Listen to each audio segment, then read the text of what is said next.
Nice to see you again. And we will have our first real lecture today. And as you can see on the screen, we will have 3 lectures on Korean culture. Okay? And you may be sort of saying, oh, wow, why spend 3 classes on culture? Well, you'll understand why after I go through the next 50 slides or so. Okay? So anyway, here we go.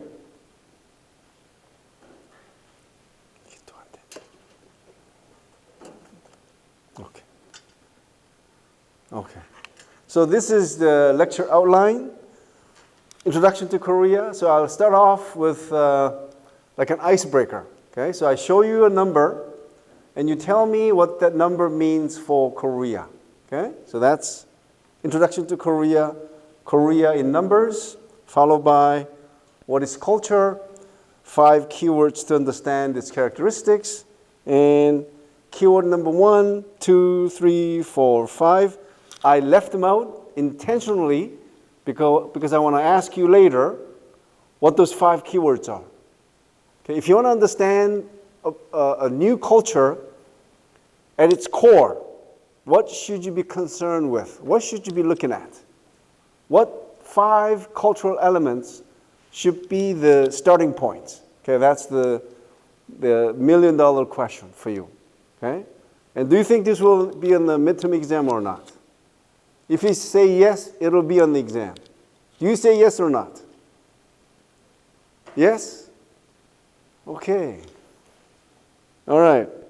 So, like I promised, Korea, Introduction to Korea, Korea in numbers. Okay? I show you a number. Again, I show you a number, and you tell me what that number means for Korea. And this number could be an actual number, could be a ranking, could be a percentage, and so on. Okay? So here we go. And this is the easiest number. 51,628,117. Oh, wow, guys, you guys are good. It's a population of Korea, and that is the 29th largest in the world, okay, as of 2022. A good start, okay? Now it's going to get a little bit trickier. 70. What does this number ring a bell?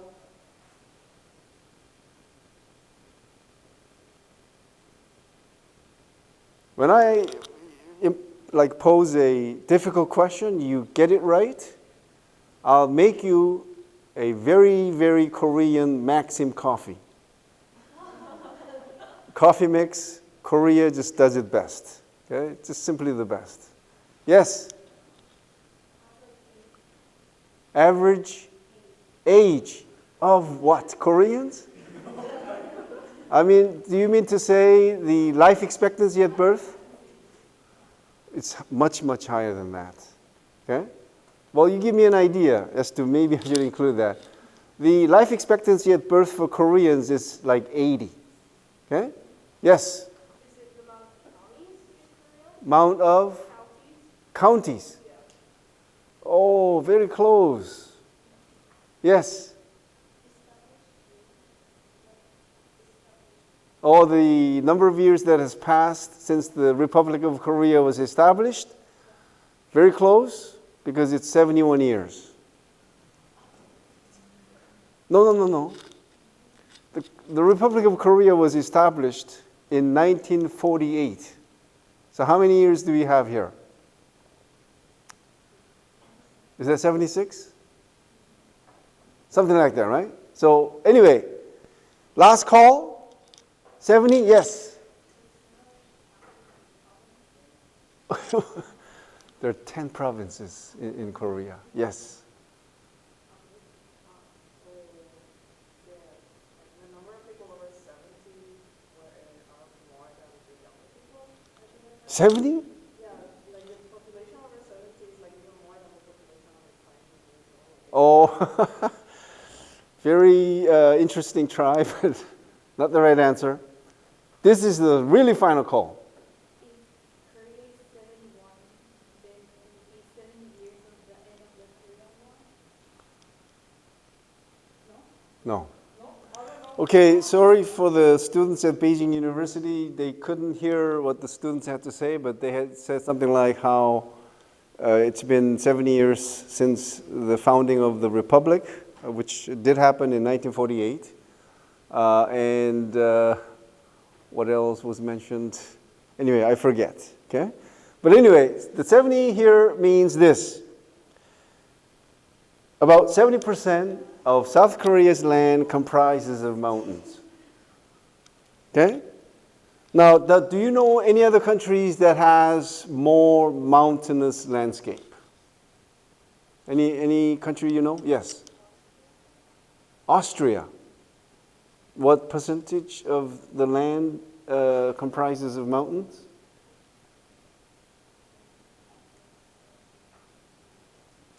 Anyway, here's actually a map that I want to show you. Okay, can you see the percentage next to the name of the country? So you can see how, like Nepal, it's like 80.7%. Bhutan, 98.8% of the country's land comprises of mountains. Okay, and a better known example would be Switzerland, okay, where 83.6% of the land comprises of mountains. But now I want to go back to this slide. Why? Did you know that hiking is the favorite pastime and favorite sports time of Koreans? Where like 1 in every 5 Koreans go hiking like at least like once every 2 months or so. Okay? Why is that? That's because most of the mountains in Korea, the elevation is less than 1,000 meters above the sea level. But like mountains in Switzerland, the elevation is like 3,000, 4,000, 2,000. So it's very difficult to do a day hiking.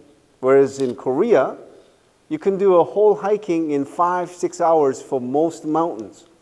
So that's why, and also, in the country, at least in the capital region, there is a subway station nearby the entrance of any given mountain in Seoul. Okay? So for foreign exchange students, if you want to experience something Korean, I would say you should do 2 things, okay, or 3 things. Drink soju, just kidding.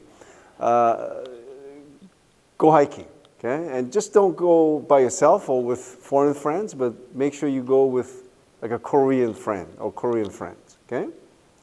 Second, go visit a Buddhist temple, just to get a sense of what Koreans do when they are in this religious mode, okay? Actually, there's another thing. The third is you should go to museums, okay? Because I don't know if any other country has a similar service, but all the national museums in Korea are free. Okay, not just on the last day of the month or last Sunday of the month. Every day is free. Okay? So you don't have to be a museum buff to appreciate that, right? So visit national museums, okay? Go hiking, go to Buddhist temple, and so on, okay? And if I get to remember something else, I'll let you know later. So just to give you a sense of how mountainous Korea is, you drive out, mountains all over the place, left and right, back, and so on, right? The Seoul is surrounded by mountains, same thing. And did I say hiking is Koreans' favorite pastime? It gets crowded near the peak. You really have to like line up to get to the top, and if you're not careful, you could be pushed off the cliff. I'm not kidding. It gets scary. Okay. And that's a Buddhist temple. So there are many, many temples in the mountain. Okay, not just one, but many. Okay, and do you have to be a Buddhist to enter like a Buddhist hall? No. So Buddhism for Buddhists is a religion, but Buddhism for practicing Buddhist Koreans is a cultural practice. Okay, so they may just walk in and pray to Buddha gods. Okay, it's a polytheistic religion. And who's there? That's me. I go hiking every weekend. And why do I have these old paintings? To give you a sense how even our ancestors, right? They went hiking. Not that they went hiking for like exercise, but they went up to mountains to like discuss politics and drink soju. Okay.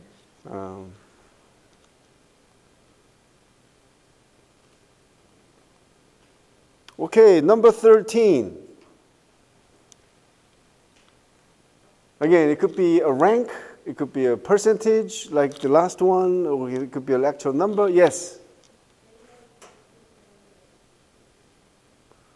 Like, how do you rank education?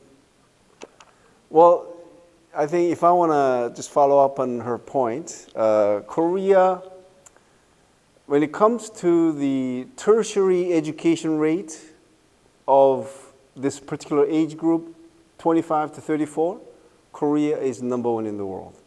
Okay? Because our college enrollment rate is also number one in the world at 76%. Okay? Am I bragging about this? No. It's a tragedy. Because you know how underdeveloped countries suffer from undereducation? Korea suffers from the opposite. We have an over-education situation. Okay?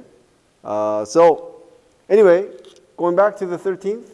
Yes?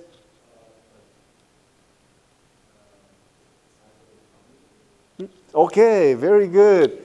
Maxim coffee for you. Did you say size of the economy, right? So Korea is the 13th largest economy in the world, okay, as measured by GDP. And here is a proof, okay? So 13th right here. Last year, Korea's rank was actually 10th, okay? But it has sort of fallen a bit. So the world's largest economy is the US, and it's closely followed by China, and I guess US needs to watch out, right? China is right close behind. And what about Korea is in the, it could easily catch up with Russia and Mexico. Well, that's what Korean policymakers are hoping, okay? And I'll talk about Korean economic development as the last lecture topic before the final exam, and I'm sort of jumping ahead, but because Korea has made, did you know that Korea was one of the poorest countries in the world just 50 years ago?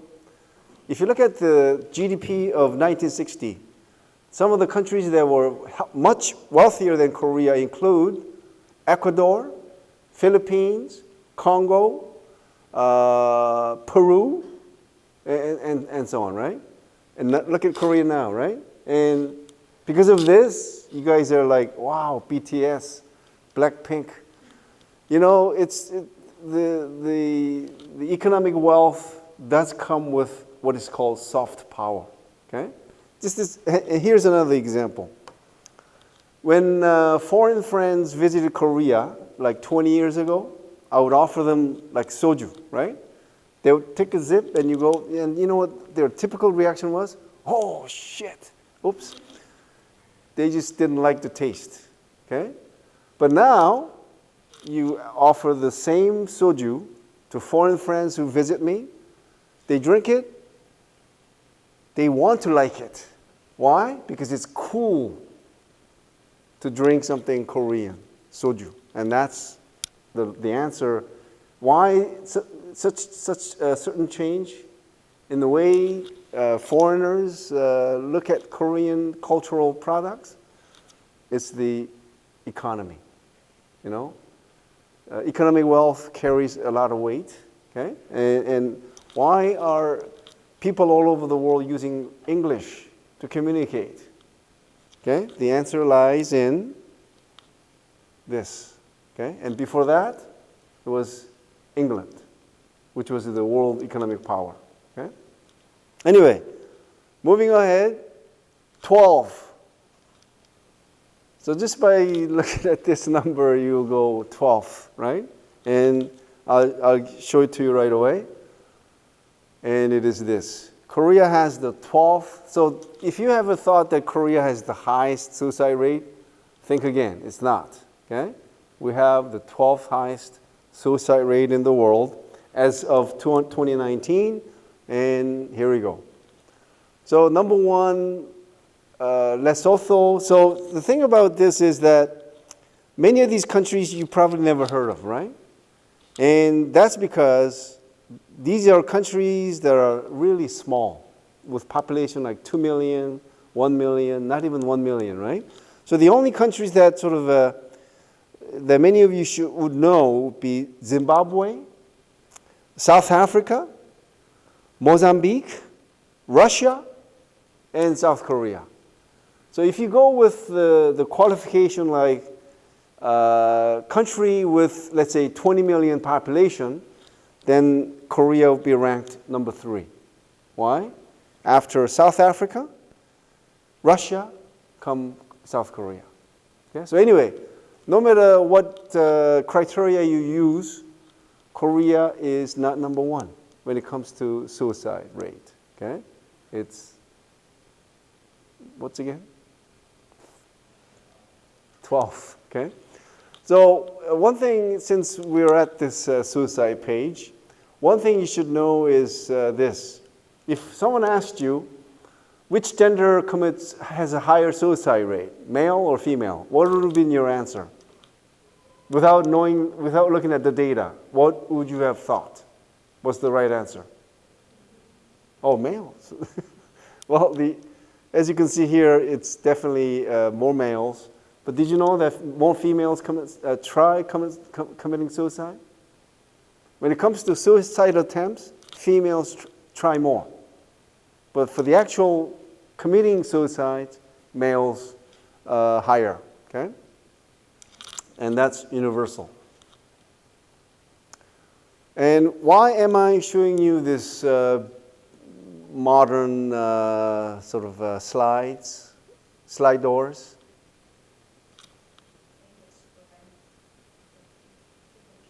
Yes, it's not for public safety, okay?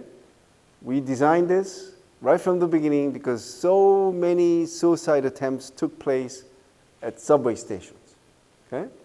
So, because it's, again, number 1 place for trying to commit suicide in Korea, okay? So, this was necessitated by the fact that if this happened on a daily basis, let's say, okay? The drivers, long post-traumatic experience, they had to be treated for many, many years. Can you imagine someone jumping in front of your train and you actually witnessed that, right? Okay.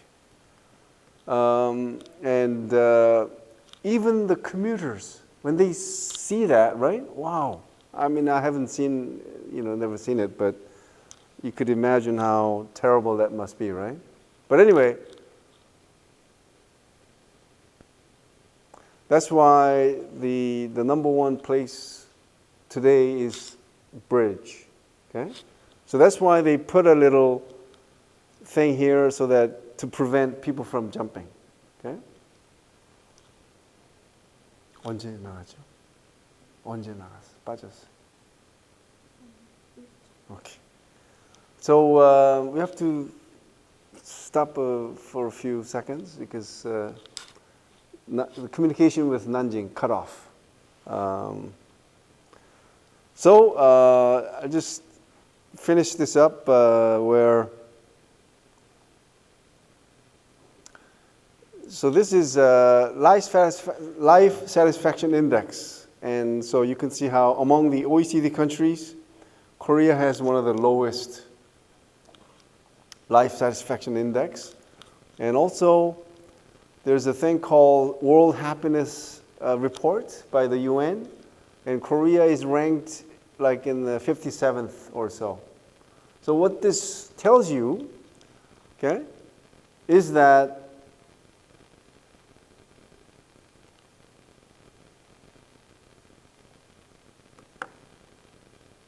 so what was Korea's rank when it came to economic size again? 13th. And that's because Korea is a wealthy country. And yet, why are so many Koreans committing suicide? Why are so many Koreans unhappy? Okay, that's the thing that puzzles, I'm sure you guys, right? I mean, for some of us, we know what the answer is, right? It's just to name one.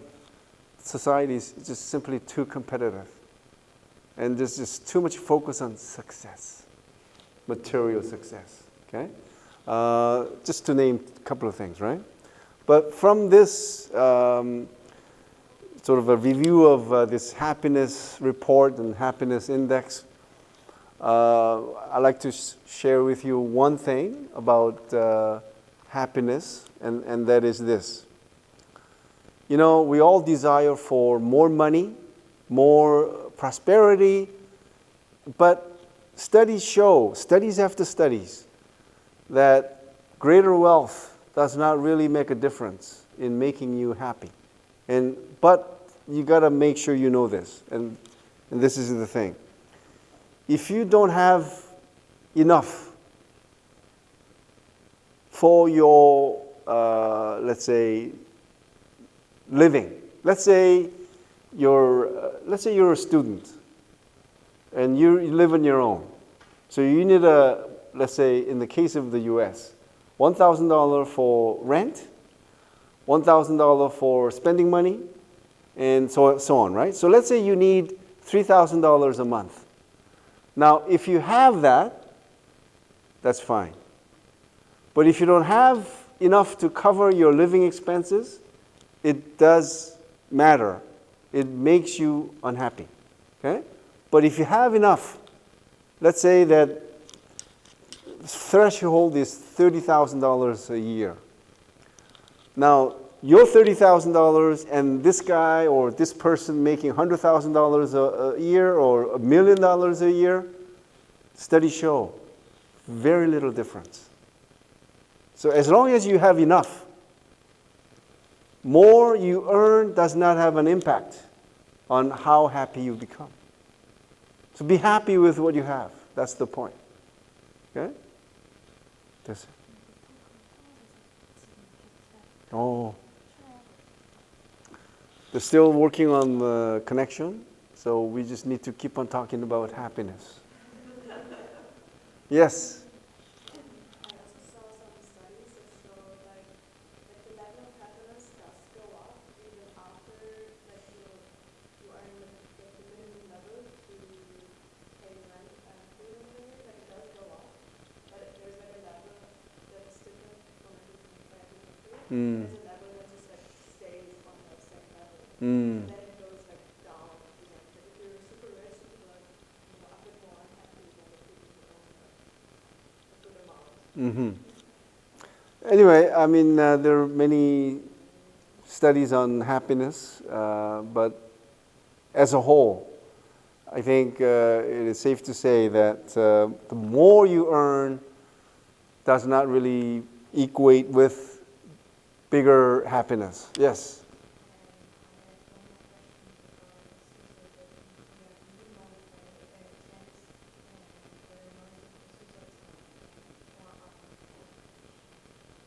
Whether it's planned or spontaneously, I haven't seen any report on that because it only applies to those who survived, right? But then, what accounts for planned suicide? If someone wrote a will.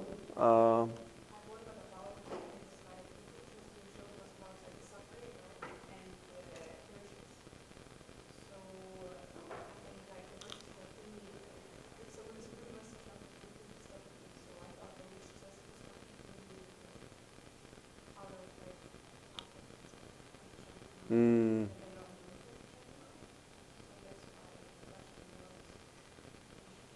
Anyway, it's an interesting question. 컴퓨터를 다시 켜는 거예요? 어. Okay, any other comments? Yes. How could your point about South Korea being able to be top of the suicide rate ranking? Technically they would still be top of the OECD because the other countries do this and blah blah blah. So there's one. Okay, so if we limit our sort of ranking to OECD countries, Korea definitely number one, because South Africa and Russia are not OECD member countries. Any other, very good point. Any other comments? Yes. Oh, very good question. And I'll rephrase that question. Is suicide rate positively or negatively correlated with age? Meaning, is suicide rate higher for younger people? Or as they, when I say is suicide rate positively correlated, means as people age, does the suicide rate also go up? Or is it the opposite? What do you think? It's not just for Korea. There's a universal pattern. Yes?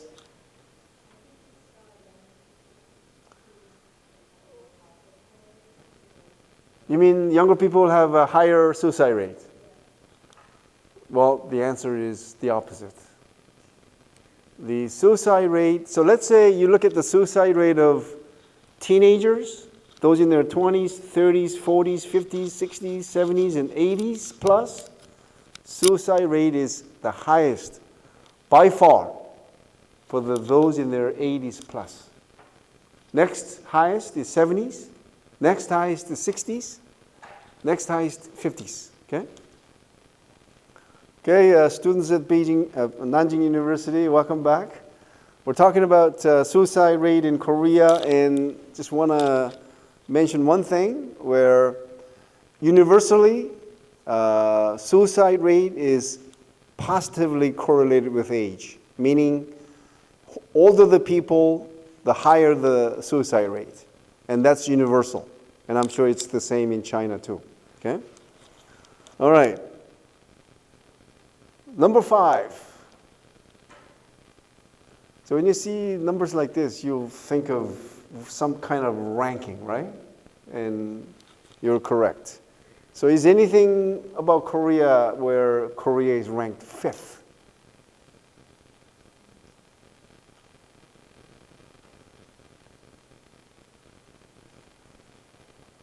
Well, this is where like China is number 1, and Korea is 5th largest motor vehicle manufacturing country in the world. Okay, 5th largest, more than Germany, believe it or not. Okay. Anyway, I already mentioned this, right? Number 1 manufacturing country as far as motor vehicles is concerned is China by far. Okay, 27 million. Number 2, US, only 10 million. I say only because in comparison to China, right? 3rd is Japan. 4th, India. That is a surprise too, right? 5th, South Korea. Number 6, Germany. Number 7, Mexico. Okay? So the reason why you don't hear about Chinese cars is because so far, most of the the motor vehicles manufactured in China are for domestic use. But it is said the Chinese manufacturers are making really good electric vehicles, which could easily outpace the sales of Tesla. Okay? So you could look forward to some Chinese-made cars in the near future. Number 5 continued. Korea boasts 5th longest annual working hours. Not a good thing, is it? Right? Look at this chart. Korea used to be number 1 here, but we're now thankfully number 5. Okay, so Koreans are just working. Look at this. This is, I think, from 2020. I think 2021 or so, right? So Koreans worked on average of 19,000 hours in that year. Okay, and look at where Germany is. Germans only worked just over 1,300 hours. They're lazy, aren't they? I'm just kidding. So, Koreans are infamous for working long hours, but look at this. There's something called labor productivity, okay? So people who come to work, how do they really work productively or not? And they have this way to measure this. Where is Korea? So, which means, I'm half jokingly saying this, right? Koreans show up for work, go out for a coffee break, go out for a cigarette break, even if you don't smoke, go out for a cigarette break again, go out for a coffee break, this time tea break. I'm half jokingly saying that, but I think it does happen in many situations. Number 4. So I'll not sort of wait because you're not just going to get this, right? And I don't have too many Maxim coffee bags left. Anyway, 4. Korea is 4th in the world in recycling rates. So if you have been living in Korea for some time now, you'll be impressed, right? How intensely we do this, right?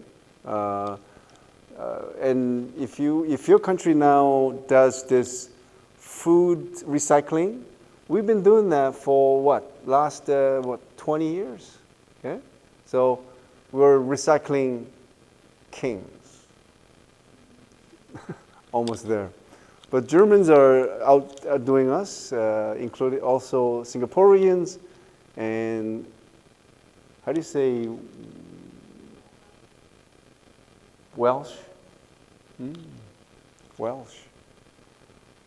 All right. Number 2. This is easy. What does number 2 mean for Korea?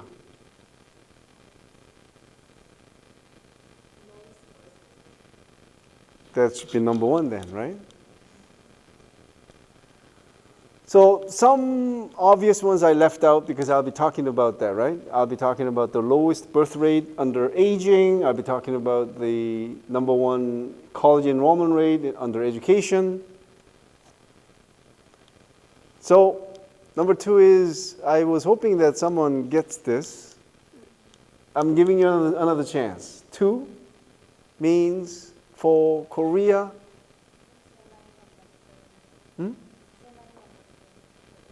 Same. Semiconductor, that'll be number 1. Because we are the largest producer or manufacturer of semiconductor, which means Samsung is doing that, right? Mostly. Anyway, 2 is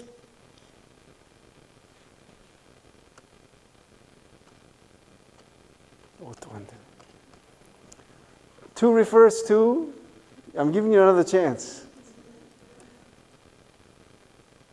2 Koreas, South Korea and North Korea.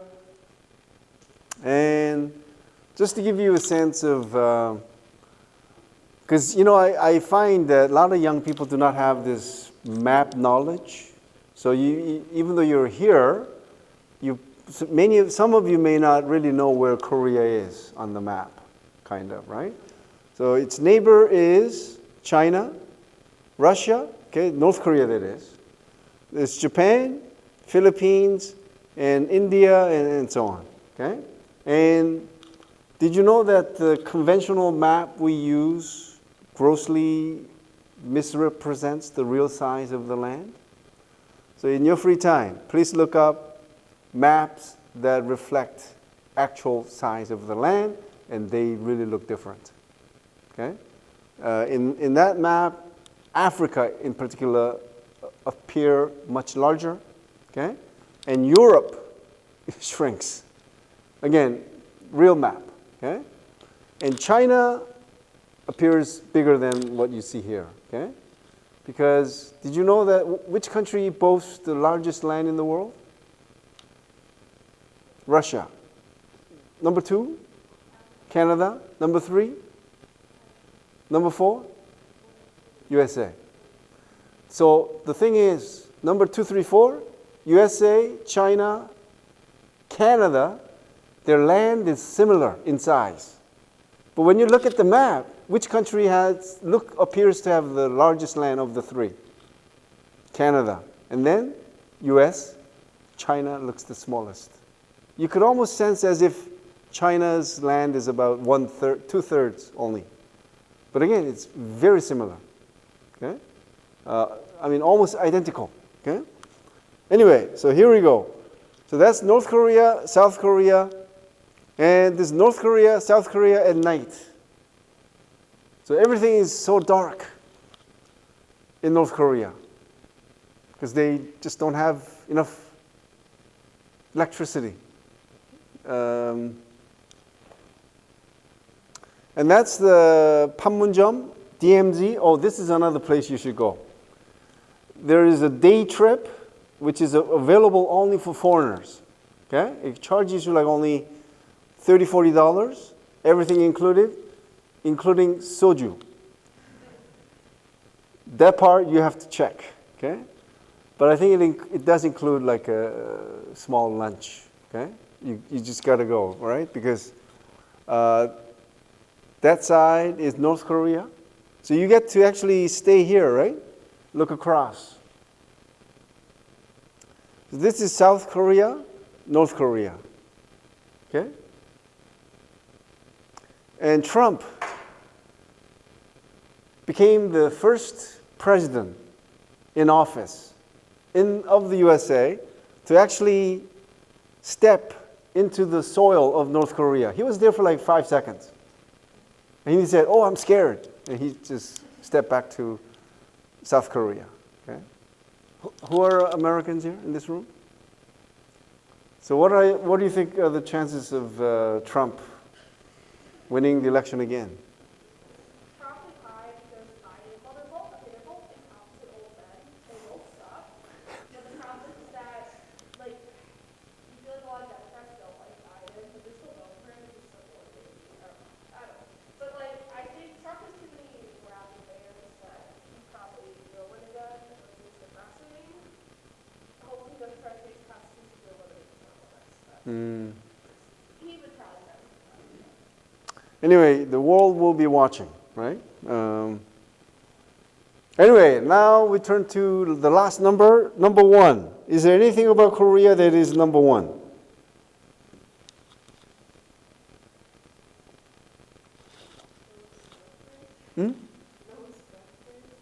Okay.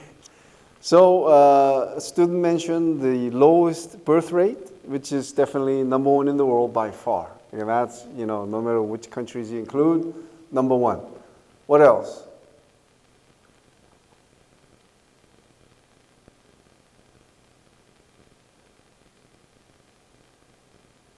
It could be something negative. Well, this was negative, right? Just to give you a sense of how terrible this is, I'll tell you this much. Again, Korea's fertility rate last year was 0.72. Now, why is that bad? You gotta see that in the context of what I have to say now. There is a thing called replacement level fertility, which means if Korea's population was what again? 51 million, right? So if Korea wants to maintain that level of population, 51 million, replacement level fertility is 2.1. But we have been having lower than 2 fertility rate for some time now, right? That is why, so our fertility rate is only 1/3 of what is necessary to maintain this 51 million population. That's why Korean population has been declining since 2020. And the number of the decrease is increasing. And there's no turning back. Okay? So there's a talk of Korean population falling to like 37 million by 2067. That's just, 40 years from now, right? Korean population falling by 1/3 in 40 years. So you think it makes sense to buy property in Korea?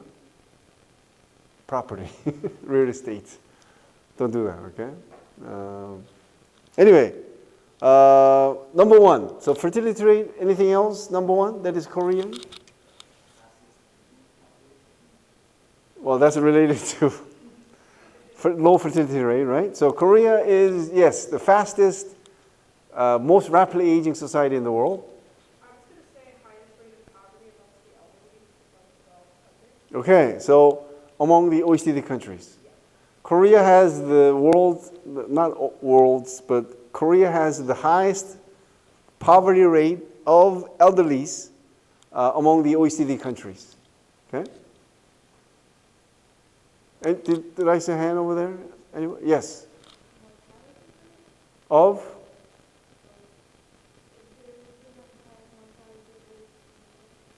Who have highest mortality rate?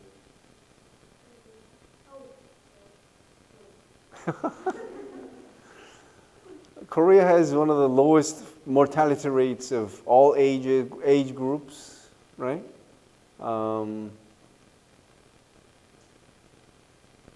Anyway, these are the two number ones I have. Okay, first is so Korea has the world's highest percentage of households with internet access. Did you know this?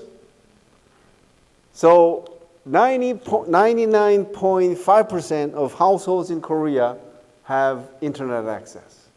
Now, just for comparison, let's look at the USA. USA is here at less than 80%. How do you explain this? American student? Yeah? I mean, it's because a lot of rural areas have less infrastructure and many companies don't want to stay there. And the residents there do not have the need, right?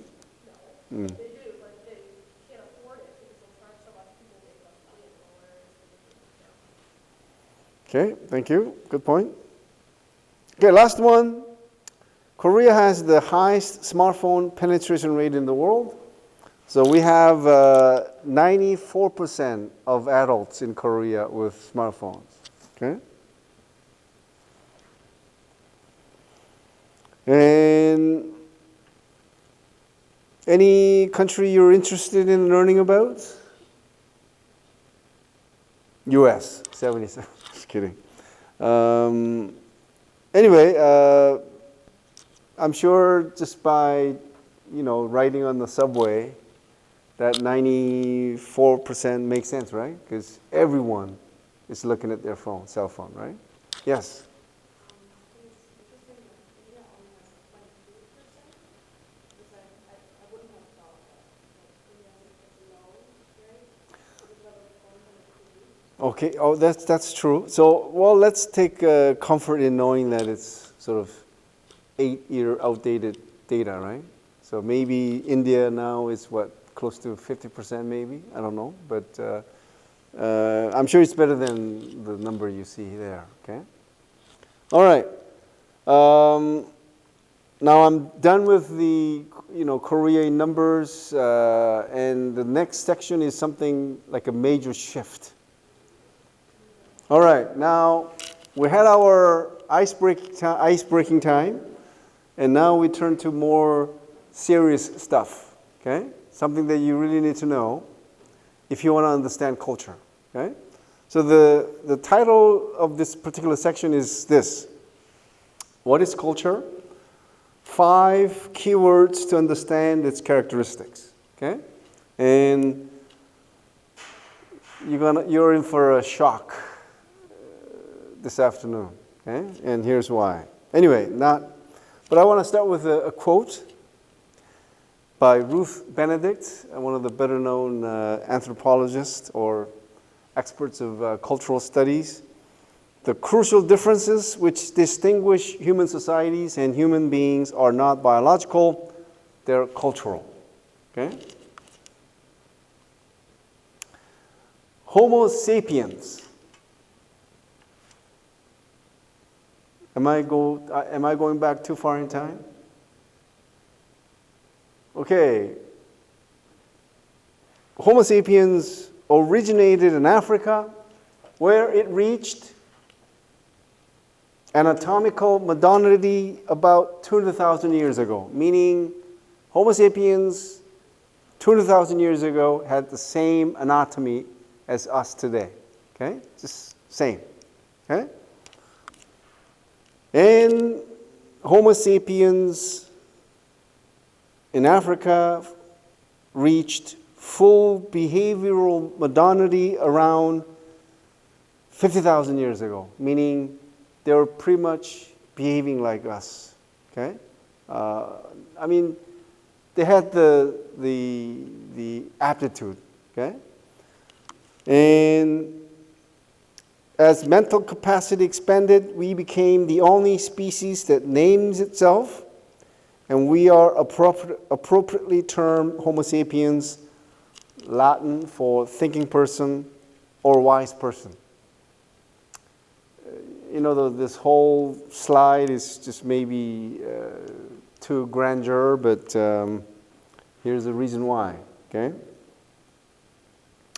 The long evolutionary process made us what we are, almost hairless, bipedal, family forming, self-aware, and most importantly, tool using, language using, okay? And here's more. A high intelligence of Homo sapiens led to, among others, the development of human speech 100,000 years ago, the invention of writing as early as some 5,500 years ago, the spread of printing presses 500 years ago, and the use of the internet since the early to mid-1980s. Okay?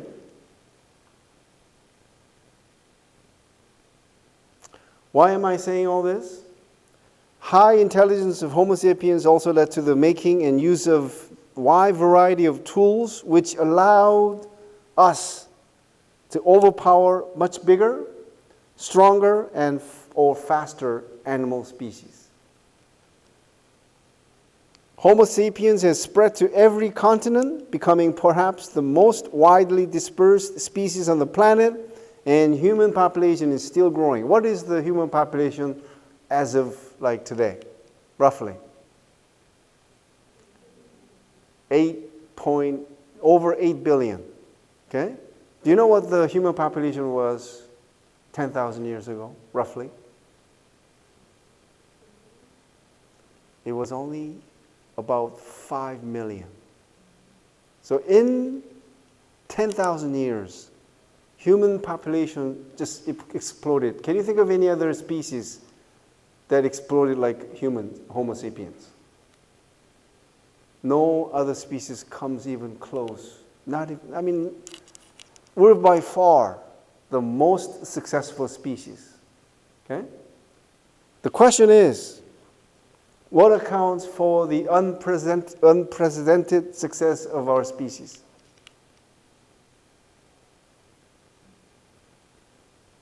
Yes. So what made that possible?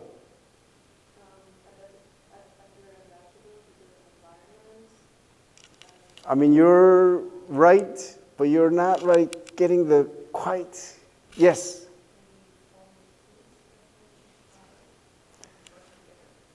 That is also a factor, but the answer that I'm looking for is this: culture. Again, going back to this tool using, how could we overpower sharks? How could we catch alligators, lions, elephants? Because we use tools, and that's culture. Okay? And you talked about forming a group. It's possible because we use language. We have the ability to empathize. We know how to cooperate when there is a need. Okay? So anyway, all of these fall under the big category called culture. Okay? So, to continue on, humans are the only species on the planet which rely solely on culture for survival. See, sole reliance on culture for survival is perhaps the greatest breakthrough in evolutionary history. Human beings developed the mental power to adapt to the natural environment, made and remade their worlds in countless ways, hence the existence of fascinating cultural diversity. Okay, I'm sure some of you guys are like, maybe not fully in agreement with the points that are being made, but I'll come back to your curiosity later, and here we go. For humans, culture has been a substitute for instinct as a means of responding to the environment. Again, I'll have time for discussion later. Over a long period of time, the biological forces we call instincts were replaced by a more efficient survival scheme, that is culture. So we rely on culture precisely because we are no longer born with genetically determined information to know how to survive, like how to take care of ourselves, how to protect ourselves. Now, do we know what to eat? What is safe to eat without learning? See, we have to learn everything, and that is culture. Okay, you have to learn what to eat, when to eat, what to dress, what to believe in, how to protect ourselves, what to do when you face certain situations. All of these are learned after you're born. There's nothing genetically determined, which is instinct. Okay? So, here we go. Every other form of life, from ants to giraffes in the wild, on the other hand, behaves in uniform and common species-specific ways, guided by instincts. Okay? So, let me ask you. So there's this question of culture versus instinct, which is, well, the one question is, do humans have instincts? Which one is more advantageous? Instinct or culture?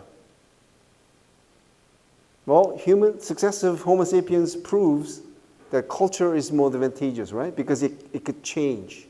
It could adapt. Okay? Now, back to this question. Do humans have instincts? I'm sure many of you believe that humans have instincts, right? So, what I have to tell you is one opinion. Okay? You don't have to agree with this. Okay? But if you have believed that humans have instincts, think again. Again, just think again. Okay? Not that you should change your views, but think again. Okay? So here we go. Definition of instinct is this. An instinct is an unlearned, biologically determined, and genetically programmed behavior pattern over which animals have no control. Can dogs on their own go on a diet? Can they abstain from mating when female dogs are in heat? Dogs that are trained, maybe trained by humans, okay? That's not natural intervention, okay? May abstain from eating food because they've been trained. Because unless they do that, they're beaten usually, right? So that's instinct, okay? So to continue, the argument that humans do not have instincts, say that we instead have reflexes and drives.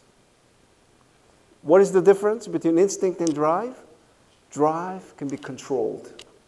Hunger drive, food drive, sex drive, all of these can be controlled. Yes or no?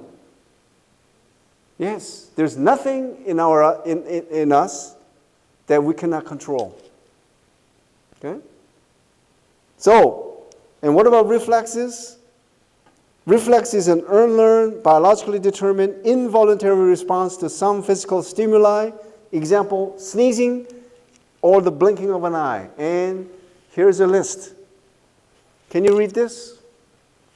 On the left, there's reflex. Okay? Involuntary. Okay? But most of them disappear. Like palm grasping. Did you know that babies, if they are thrown into water right after birth, they could swim? But the ability to swim disappears in 6 months or so. Okay? This is not from personal observation. That's what is said. Okay? So there's a stepping, there's a sucking. I definitely have tried this on my own children. Put my finger there, they suck. Until they're like a few months old, right? But it disappears. I mean, if you still sucked on fingers, that would be weird, right? So that's reflex. Reflex is simple, okay? We're born with that, okay? Again, not instinct, okay? Drives are unlearned, biologically determined impulses because we do have this desire, right, for food, desire to sleep, we desire for sexual gratification too. But they're not instincts because they could be controlled. Okay? So here we go. Unlike instincts, we can suppress these desires. The way we actually satisfy these drives is learned through cultural experience. We learn. There's so many rules, right, regarding how to, satiate our desire for food and also sexual gratification. There's so many rules, taboos, and so on, right? So,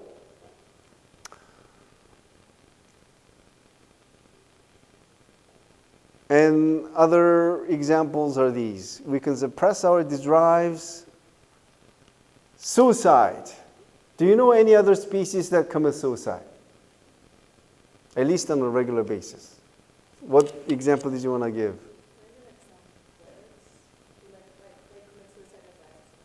And also, black widow, right? If you could call that suicide. After mating, these male spiders give themselves up to be eaten by females so that their genes can be passed on. So that's not really considered a suicide, but a way to maximize the chance of passing on the genes to the next generation, right? But I'm talking about suicide like volitionally, like humans do, right? So with spiders and maybe the birds example, they instinctively do that, okay? Not by choice, okay? And did you want to say? Coronavirus and activity that can suicide, like one like because Well, killer whale. yeah, the activity that go against the wall. Okay, well, I don't want to talk about an isolated incident, okay? Whereas humans, it's a common pattern that you find in every culture, okay? So why is that possible? If it was instinct, not possible, okay? Because instinct is survival instinct, right? Yes?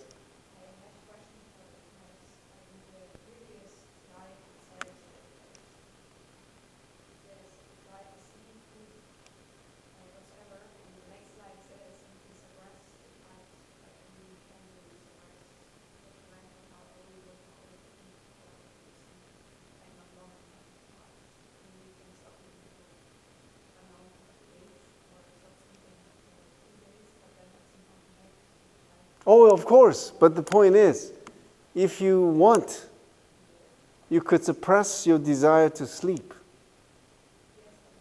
I know, but just because you could suppress your desire to sleep does not mean you could go for like a month. Okay? The point is that we could do that whenever we want to. Okay? Like diet. Is there anybody in this room who has never been on a diet? Wow. Amazing. Total respect. It's so easy to be on a diet, right? That's why I've been on it like hundreds of times, on and off. But anyway, to give you a full list, some people risk their lives to save others, okay? Protesters can go on hunger strikes. People intentionally starve for dieting, and sex drive is often suppressed, okay? So, again, with these, I'm not saying all these to change the way you think, but at least have a new perspective on what culture is, okay? And especially how that correlates or contrasts with instinct, okay? So, any other questions? So again, this is not about like arguing whether humans have instincts or not, okay? At least from my point of view, I'm one for thinking that we don't have instincts, but I don't want to impose my views on you, but at least, have some thoughts as to whether, again, rethink about this issue. I'm sure you haven't really thought about this for a long time, right? So, I think let's leave it at that for now, okay? So culture is thus important because it is the foundation of everything that we are. It makes us who we are and what we are. We cannot imagine our lives without culture. We eat culture, we wear culture, we think culture, we see culture, we act culture, we touch culture. I don't know if this sentence makes sense. I made it up, but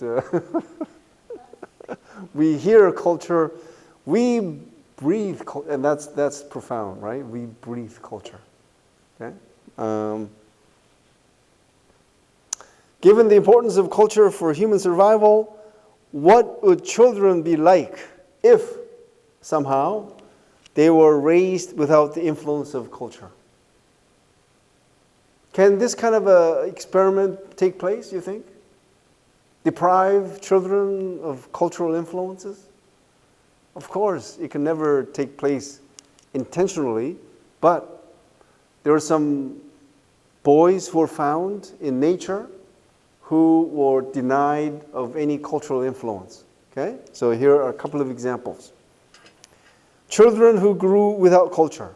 Okay? One example, so again, no humane person could actually try to bring up a child away from cultural influence as an experiment. But again, there have been a number of much discussed cases of children who spent their early years away from normal human contact. Two examples I want to talk about today.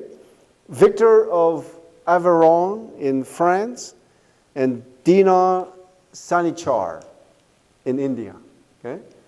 The first example, Victor of Aveyron. That's his portrait. So I'm just going to read it from the screen. The mysterious story of Victor began in 1800 when a boy around 12 years old was found wandering in the woods near Aveyron in southern France. The wild child was naked and spoke only in shrill, strange-sounding cries, no language of any kind. An abundance of scars seemed to indicate that he had been exposed to the elements since a very young age. In spite of walking erect, he looked more animal than human. The boy apparently had no sense of hygiene and relieved himself wherever and whenever he chose. He refused to be washed or touched, ignored human contact, and often exploded in violent outbursts. He was brought to the attention of the local police and taken to a nearby orphanage. At first, he constantly tried to escape, being recaptured only with some difficulty. He refused to wear clothes, tearing them off as soon as they were put on him. So, as you read and as you hear what I have to say, as I read this, you can imagine how you are so different from this guy, right? And that's because you were influenced by culture and how you were socialized into this whole cultural system, okay? The child was subjected to a thorough medical examination, which turned up no abnormalities of a major kind. So he was not mentally retarded or any kind of anything like that. Later, the boy was moved to Paris, and a systematic attempt was made to change him from beast to human. The endeavor was only partly successful. He was toilet trained, accepted wearing clothes, and learned to dress himself. Yet he was uninterested in toys or games, and was never able to master more than a few words, never uttering a complete sentence, although a linguist worked with him for several years. I'm not going to read the rest, but the interpretation from this one case is this. You know, we take language speaking for granted, right? But studies show that there are certain years in childhood that you have to learn the first language. If you miss it, you're not going to be able to catch up. Like this example, okay? Again, you can try to mutter a few words, but having a full ability to speak a language, it can only happen in young age, okay? Like before the age of, let's say, 5 or 6, okay? The second example, Dina Sanichar.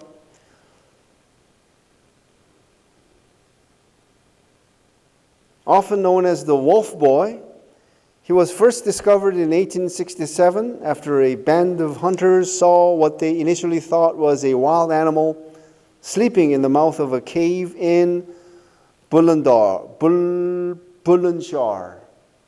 in northern India. When the man finally smoked the creature out of its hiding place, they were astonished to find it was actually a boy of around 6 years old. The child appeared to have been living in the wilderness for most of his life and had allegedly survived by scampering on all fours with a pack of wolves. That's why Wolf Boy. The hunters brought the boy to an orphanage in Agra, where he was taken in and named Dina Sanichar. Missionaries spent the next several years trying to rehabilitate the wolf boy, but years in the wild had taken their toll. He never learned to talk, just like the first example. He never learned to talk. Okay? And he preferred to chew on bones and dine on raw animal meat rather than cooked food. Okay? So, reflection. Of course, we have to be cautious about interpreting cases of this sort, right? It is possible that a mental abnormality had remained undiagnosed, but yet there is sufficient similarity between these case histories and others that have been recorded to suggest how limited our faculties would be in the absence of an extended period of early socialization and exposure to culture. That is, we learn how to behave and interact, what to do, what to eat, how to eat, what to wear, what and how to say, what to believe, all through culture. So again, I spent a lot of time talking about instinct versus culture, and this case studies all to remind you how important culture is in our lives. Okay? And again, I hope you could rethink, reappreciate what culture is to you. Okay? So I hope I have done that. Okay? And we now turn to sort of a next part or section. What is culture? I'll give you a simple definition, okay? Culture refers to the distinct ways that people living in different parts of the world adapted creatively to the environment, okay? Culture can also be defined as all the behaviors, ways of life, arts, beliefs, and institutions of a population that are passed down from generation to generation. Culture has been called the way of life for an entire society. Okay? So that's culture. And my question is this. Culture consists of various components as the next slide shows. Before I show you the next slide, what constitutes culture? What are the components of culture or elements of culture? Name 20. Yes? Language. Norms. Symbols. Religion. We have 4 now. Food. 5. Values. Very good. Oh my God, I forgot to make Maxim coffee for you. Next week. Okay. Did you want to say? Ritual. You can also include tradition. Yes. Clothes. Wow, you're very good. We have like up to 10. Yes. Music. BTS. Blackpink. NTC. 8 p.m., 10 p.m. Super Junior, Super Senior. Yes. Housing. Last call. One more. Education. Yes. They are all constitute culture. Okay? And so let's see the list that I have here.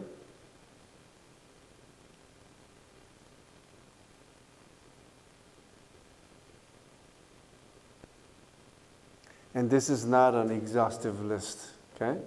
Now, students at the back, can you see the slide, the words? Wow, you guys have good vision. Amazing. All right. So you can see the list, right? Take a good look, because I have a $1 million question next. Actually, Maxim coffee question. Okay? 2 more questions regarding culture.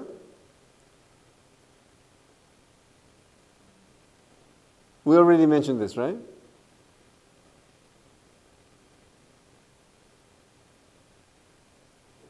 Next question is, how many cultures are there in the world? Since we talked about culture, very important question, right? So how do you distinguish cultures? How do you distinguish different cultures? Anyone?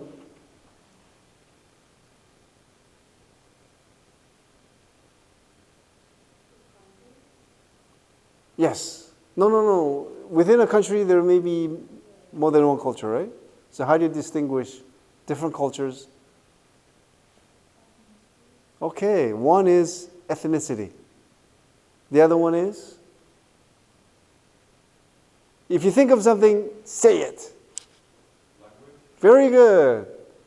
Two criteria are used to distinguish different cultures: ethnicity and language. And using those criteria, how many cultures are there in the world?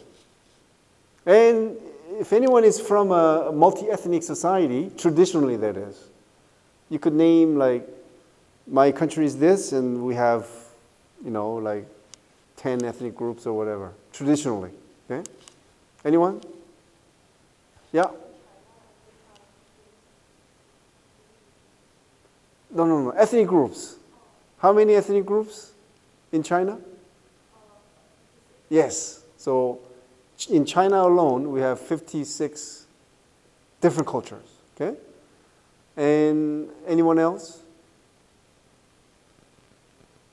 Okay, well, anyway, very easy to remember.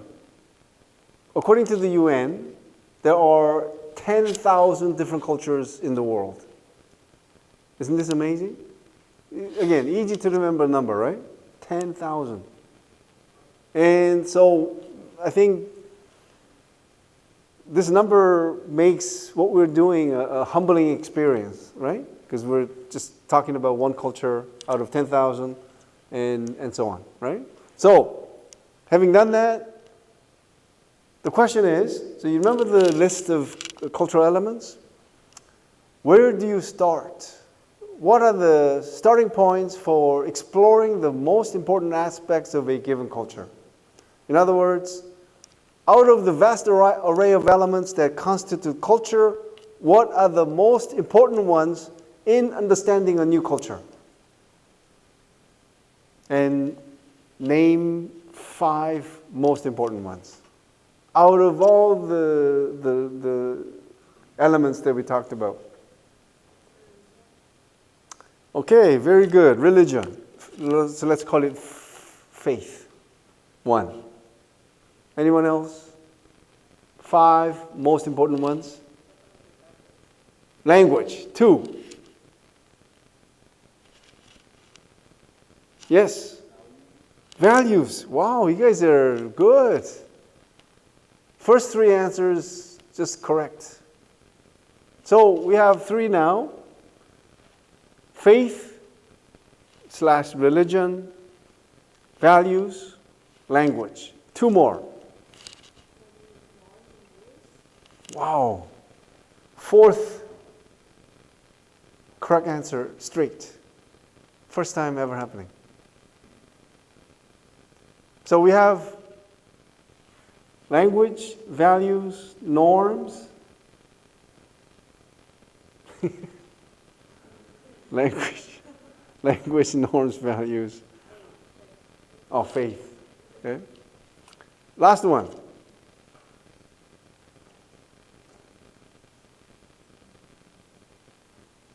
Yes. That'll be part of faith. Okay? Good try. Anyone else? History is not part of culture, strictly speaking. Okay? Last one is giving you the hardest time. Come on.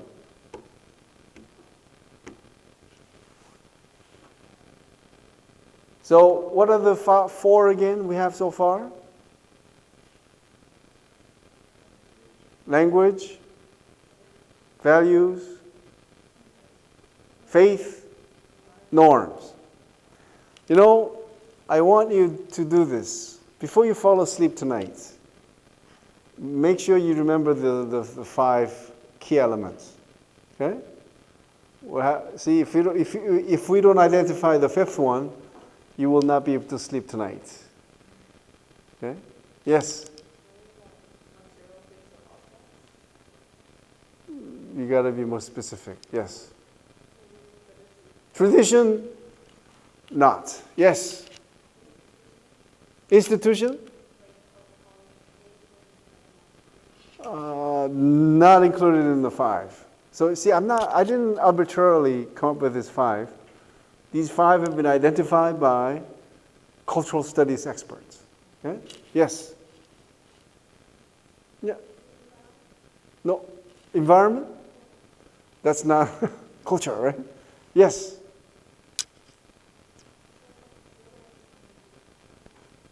Geographical conditions? No. Wow. I'm going to wait till somebody gets it right. Do you remember the list? Should I go back? Yes. Well, he's got it. It's symbols. Okay? So, name those five. Anyone? Without looking. What are the five key elements of culture that are essential for understanding a new culture? Hands up. And be blessed. Find your freedom. Find light. No one is taking the bait. No one can memorize these five? Come on, someone.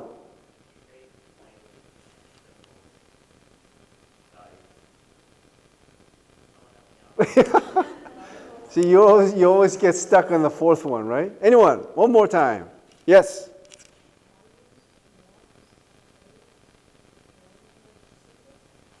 Very good. So make sure you try this, okay, before you fall asleep. And I hope you don't, not lose what, sleep? I hope you don't. I hope you have a nice sleep, but try to remember the five. Anyway, of the five, I think some of you may think, why should symbol be included? I mean, you sort of agree with the rest four, right? Language, norms, values, faith, right? But symbols, but it goes like this. What is the most important cultural symbol of the West? Now, when I say West, it includes countries like Germany, England, USA, all went to war, duking it out, killing millions of people, and yet they share this one symbol. Okay? Yes? Symbol, not value. Yes?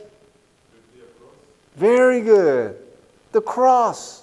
And let's say you're an alien, or you don't know anything about culture of the USA, but you learn that the cross is the most important cultural symbol of the USA, and what do you learn? That many Americans are Christians, that they hold Christian values, that they follow Christian norms, there's Christian architecture, there are Christian laws, and so on, right? So you get to learn much by knowing what the important cultural symbols are of a given country. Okay? So, having said that, I want to show you, so just to give you one more reminder as to why these five, like identifying these five cultural elements are important, is this. If you're interested in learning about a new culture, and right now, whether you like it or not, you have to sort of learn about Korean culture. The question is, again, where do you start? So, to the question of what is most important to understand, a lot of people would say things like food. You see, I think food is interesting. Like whenever I visit a new country, yes, it is interesting, but do I learn anything about their culture? For example, if you know that Koreans eat kimchi on a daily basis, and they eat rice every day, and they are racist, what do you learn about Koreans? Do you learn anything like their psyche, their worldview, from knowing what they eat? What about what they wear? Do you get to learn anything about, so let's say Americans, they wear cowboy hats and jeans. What do you learn? Again, you may learn something about their culture, but it's not as important as their faith, not as important as their norms, language, and so on. Do you agree with what I have to say? Okay? So again, with these 5 elements, you learn to distinguish from what is important from what is interesting. Okay? Nobody really got this. Like I said, Koreans, and including myself, eat rice for breakfast, eat rice for lunch, eat rice for dinner, and I consider myself racist. Nobody's laughing at this great joke. You know why it is great? Because I invented this term, racist. So if you ever have to use this term, quote my name, racist. Koreans are racist. Japanese are racist. Chinese racist too? I think so. Okay. Okay. A few more slides before I let you go.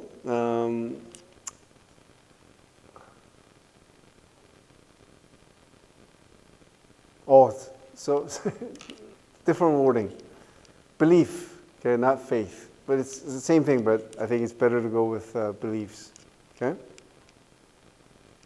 So for the next 2 classes after today, I'll be talking about Korean symbols, Korean language, Korean beliefs, Korean norms, and Korean values. Most important. Did you ever think about why values are important? For example, ask yourself, why did your parents marry each other?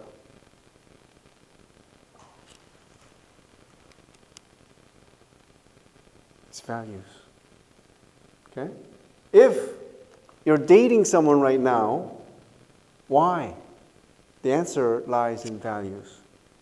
For example, I married my wife because she's rich. I'm just kidding. I married my wife because she's really nice. She's very considerate. I mean, I found that out right from our first date. Okay? And I also found, I found her attractive. Okay? So that's another thing. And but many like older age Koreans, if you look at why they got married, it was all conditional. Like this man's education from Seoul National University, has a really nice job at a major corporation. You see how? That's all values. Okay? And if somebody marries for money, that's also value. If someone marries someone for beauty, that's value. Okay? And so marriage is something very important, right? But even for small things, do you ever make any decision without value, you think? For example, you don't feel like going out, but your friend calls you and say, hey, let's go out to drink or for coffee. I'm sure many of you went along anyway. Why? Value of friendship. So I would say there's nothing that you do without value. So we are animals of value, but we just don't think about it. Like when lying in bed before falling asleep, do you ever thank your hands? Do you ever thank your legs? We don't. We take these for granted, like values. Maybe it's a stupid example, but you know what I'm saying, right? I'm now spitting. Okay, so culture, I call these pillars of culture. Okay? It really makes what makes culture work, I would say. And has anyone ever seen this? It's called cultural iceberg. I think it's so beautiful figure, okay, because it just captures the essence of what culture is, okay? See, iceberg looks exactly like this. What you see on the surface counts for only about 10% of the whole mass, okay? And that's what culture is like. What you see on the surface, like the age of the person, gender of the person, the language they speak, that's only like 10%. It's surface culture. The rest is underneath, less visible, not visible, and it's called deep culture. Okay, not deep fake, but it's deep culture. It has nothing to do with AI or whatever, right? So if you ever want to use this word deep, this is the right, really profound one, right? Deep culture, what we don't see, difficult to see, invisible, internal. You sort of have to learn, right, to make the right interpretation, okay?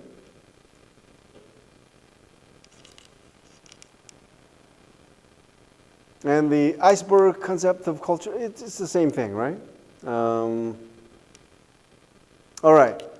Now, the next part begins the whole new adventure, and I don't really want to begin because, again, next 2 weeks I'll be talking about Korean symbols, Korean language, Korean beliefs, Korean norms, and Korean values. And do you have any questions or comments up to what we have talked about today? Yes? Can I counter your point about like food not being the most like representative of culture?